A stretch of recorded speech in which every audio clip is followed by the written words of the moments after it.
Ia, ray minitra ihany. Iresaka kely aho mahakasika an'le démarche-na zany a na le famahana olana ao Madagasikara zay ataon'ny fitondrana am'zao io a,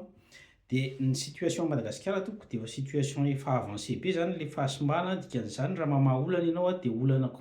complexe be io a, mifaningotra daholo a na ny any am'fitsarana na ny amin'ny an-tany, ny aram-piarahamonina, ny any amin'ny politika isan-karazany ka noho izany tsy azonao atao mihitsy zany rehefa mamaha olana complexe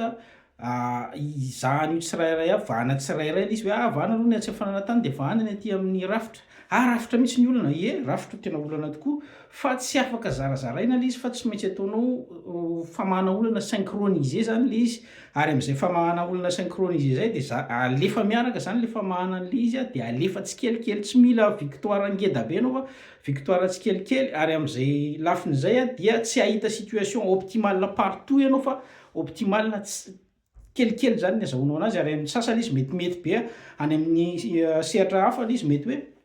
zara raha mety, fa tsy maintsy zay ny anenganao anazy raha te hahita vokatra